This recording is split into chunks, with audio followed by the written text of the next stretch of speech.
سب سے بڑی ولی کی کرامت یہ ہے کہ کوئی گناہگار اس کی مجلس میں آئے تو گناہگار ہو، جانے لگے تو نیکوکار بن کے جائے۔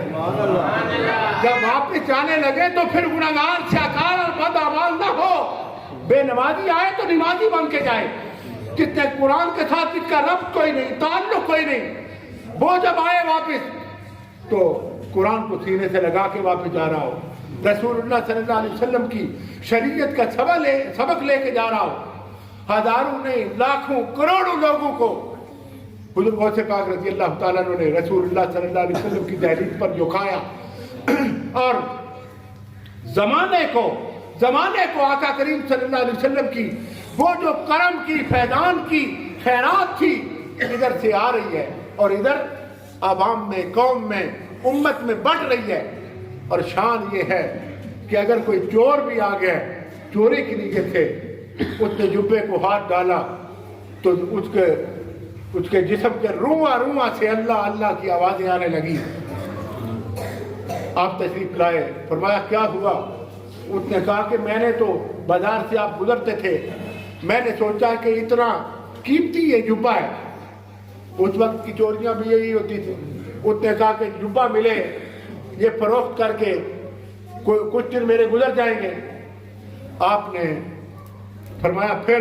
اس نے کہا میں جب آیا ہوں آپ کے جبے کو ہاتھ ڈالا ہے، رواں سے اللہ اللہ کی آوازیں، ذکر شروع ہو گئے۔ آپ نے فرمایا کہ مجھ فقیر کا حال یہ ہے کہ جو 40 سال عشاء کے وضو سے فجر کی نماز ادا کرے، جو 10 سال زندگی کے اس طرح کٹے کہ ایک رات بھی ناغا نہ ہو، جس رات میں عشاء سے لے کر فجر تک پورے قرآن پاک کی تلاوت مکمل نہ کروں۔ فرمایا آج کل تو فقیر کا حال یہ ہے کہ میں کسی سوکھے ہوئے درخت کے نیچے بیٹھ جاؤں، اللہ اسے سرسبز و شاداب بھی کرتا ہے اور اس کے پتوں اور ٹہنیوں سے بھی اللہ اللہ کی آوازیں آ رہی ہیں۔ نعرہ تکبیر، نعرہ رسالت، نعرہ تحقیق، نعرہ حیدری، شان اولیاء۔ اور ہمارے نزدیک یہی ولایت ہے۔ اگر کسی کو کسی بندے کے پاس بیٹھنے سے، گناہ سے نفرت اور نیکی سے محبت نصیب ہو، کسی کے پاس کسی کی گفتگو سننے سے، کسی کی تقریر سننے سے، کسی کی مجلس اٹینڈ کرنے سے اگر بندہ نمازی بنے، دین کی محبت نصیب ہو، دین کا شعور نصیب ہو، مصطفیٰ کریم صلی اللہ علیہ وسلم کی محبت کا چراغ سینے میں جلے، تو وہی ولایت ہے۔ اگر کسی کے پاس بیٹھے تو دین کی نہیں، دنیا کی محبت اور دنیا داری کی باتیں، اور اگر حال یہ محفل کا، مجلس کا، خانقاہ کا اس طرح کا ہو کہ وہاں گھوڑوں کی دوڑیں ہو رہی ہیں، رچھوں کے جو ہیں وہ ناچ ہو رہے ہیں، لڑائیاں ہو رہی ہیں، میلے ہو رہے ہیں، لاہور سے کنجریاں بلا کے وہاں نچائی جا رہی ہیں، تو وہ ولایت نہیں ہے۔ اگر چرستے پانگتے کوٹیا جا رہے ہیں، آگدہ مچ لگے ہے، یہ خانقاہ نہیں ہے، یہ ولایت نہیں ہے۔ وہ قبرستان میں لگا ہو یا کسی کے ڈیرے پر، بورڈ جتنا مرضی بڑا ہو، پوز یا بورڈ کی بات نہیں، بات تو اس دل کی ہے۔ اگر آنے والا کسی کے پاس آئے اور قرآن کی محبت لے کے جائے، آنے والا کسی کے پاس آئے تو رسول اللہ صلی اللہ علیہ وسلم کی محبت لے کے جائے، آقا کریم صلی اللہ علیہ وسلم کے دین کا شعور لے کے جائے، تو یہ محبت ہے۔ اللہ کریم نے قرآن پاک میں اولیاء کرام کی جو نشانیاں بیان کی ہیں 19ویں پارے میں فرمایا وَعِبَادُ الرَّحْمَنِ الَّذِينَ يَمْشُونَ عَلَى الْأَرْضِ هَوْنًا وَإِذَا خَاطَبَهُمُ الْجَاهِلُونَ قَالُوا سَلَامًا وَالَّذِينَ يَبِيتُونَ لِرَبِّهِمْ سُجَّدًا وَقِيَامًا۔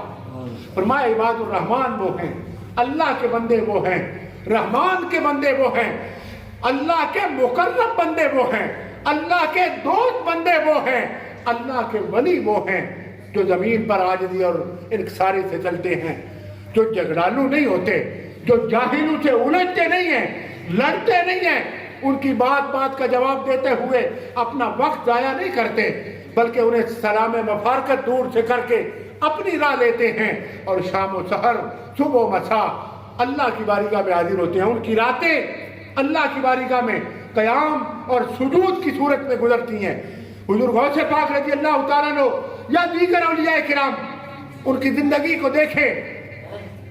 حضرت حاجی سلیمان رحمۃ اللہ علیہ، یہ جو حاجی والا کی معروف خانقاہ ہے، حاجی صاحب کس وجہ سے معروف ہیں؟ حضرت پیر محمد شفیع صاحب رحمۃ اللہ علیہ، حضرت کوئی پیر قادری رحمۃ اللہ علیہ، حضرت سید میر ڈوڈا شریف کس وجہ سے معروف ہے؟ حضرت خواجہ گوہر الدین احمد رحمۃ اللہ علیہ کا اعزاز کیا ہے؟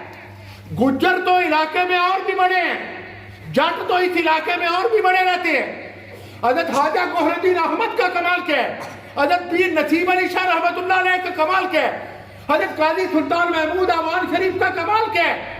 ان لوگوں کا کمال یہی ہے کہ ان میں جو ان کے پاس آیا انہوں نے بازو سے پکڑ کے انہوں کو صرف واٹی نہیں کروائی بلکہ انہوں نے رسول اللہ کا دین عطا فرمایا، حضور صلی اللہ علیہ وسلم کی محبت عطا فرمائی، آقا کریم صلی اللہ علیہ وسلم کی امت میں حضور کا دین تقسیم کیا ہے، رسول اللہ صلی اللہ علیہ وسلم کی شریعت کا انہیں پابند بنایا ہے.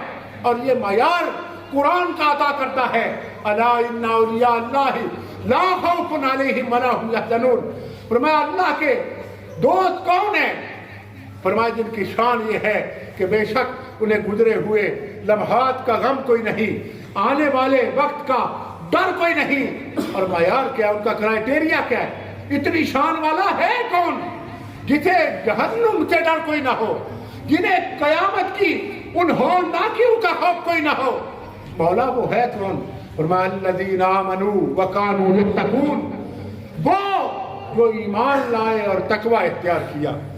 حضور غوث پاک رضی اللہ تعالیٰ عنہ وہ متقی جو سلطان عالم سے، وقت کے بادشاہ سے آنکھوں میں آنکھ ڈال کے شریعت کی بات کرے، جسے رسول اللہ صلی اللہ علیہ وسلم کا دین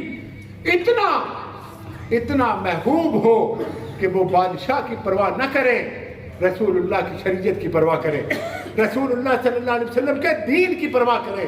اور حضور غوث پاک رضی اللہ تعالیٰ عنہ کا کمال یہ ہے کہ انہوں نے ایک طرف تو غریب مسکین یتیم کی مدد کی اور دوسری طرف زمانے کے بادشاہوں کو لگام دے کے یہ بتایا کہ بادشاہ بھی حکومت وہی کر سکے گا امن کے ساتھ جو رسول اللہ کی غلامی کے ساتھ رہے گا، جو رسول اللہ صلی اللہ علیہ وسلم کے دین کو فالو کرے گا.